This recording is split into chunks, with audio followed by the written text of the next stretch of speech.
Cela fait un peu plus de 15 jours que la rentrée des classes a eu lieu et il est donc encore temps pour prendre de bonnes résolutions.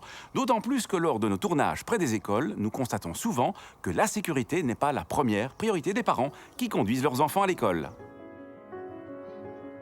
C'est la rentrée, c'est le moment pour chaque parent de se mettre un peu en question. On peut rappeler quelques conseils, notamment qu'il faut toujours évidemment attacher son enfant correctement dans le véhicule pour effectuer le trajet. Il faut ralentir aux abords de l'école, c'est souvent des zones 30 km/h, donc essayez vraiment d'adapter votre vitesse. Déposez votre enfant un peu plus loin pour pouvoir vous garer correctement, donc pas le déposer juste devant l'école en vous garant en double fil. Évitez aussi de vous garer sur une zone de dépose minute, sur une zone bus, sur un stationnement personnes handicapées ou sur une traversée piétonne. Et puis bien entendu, faites sortir vos enfants du côté du trottoir et pas du côté de la voirie. Si les enfants se rendent par leurs propres moyens à l'école, il y a des conseils à leur donner aussi. Si votre enfant se rend seul à l'école, en tout cas les premières fois, l'idée c'est peut-être de repérer avec lui avant le chemin, de lui montrer donc, les endroits problématiques, accidentogènes, bien lui indiquer comment traverser de manière sécurisée, donc pour qu'il ait vraiment tous les repères avant de se lancer seul dans l'aventure.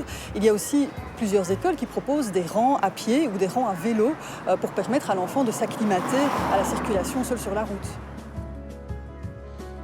Que ce soit à vélo, en transport en commun ou en tant que piéton, il y a des règles à respecter.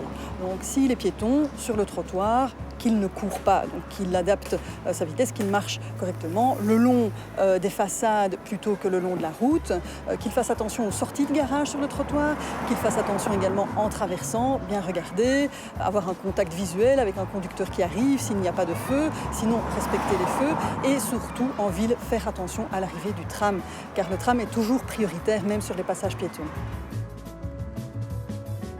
Nous menons chaque année l'opération Cartable à l'automne.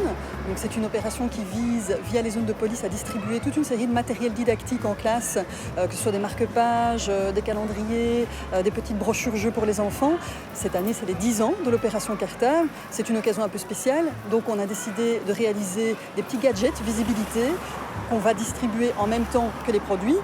Donc l'idée, c'est d'insister sur la visibilité des enfants, sur le parcours vers l'école, vu que les journées raccourcissent, on arrive bientôt en hiver, le matin et le soir, il fait parfois noir. Donc il est très important d'avoir des petits gadgets réfléchissants sur soi, une veste, une chasuble, ou bien des couleurs très vives sur soi. Des enfants bien attachés, une vitesse adaptée, un stationnement correct et une traversée prudente, ce sont là les principaux points auxquels vous devez faire attention quand vous conduisez vos enfants à l'école. Et si vos enfants se rendent à l'école par leurs propres moyens, un petit check de sécurité régulier est indispensable pour leur rappeler les bons comportements.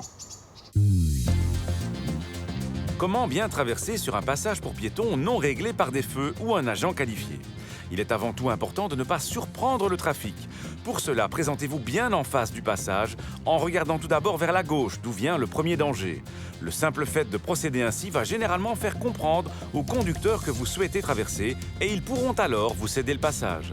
Lors de la traversée, continuez à contrôler dans les deux directions que tous les conducteurs s'arrêtent pour vous. À ce propos, le code de la route vous impose malgré tout de tenir compte des véhicules qui s'approchent avant de vous engager. Ce qui veut notamment dire que vous ne pouvez pas vous engager si des conducteurs ne sont plus en mesure de s'arrêter pour vous laisser passer.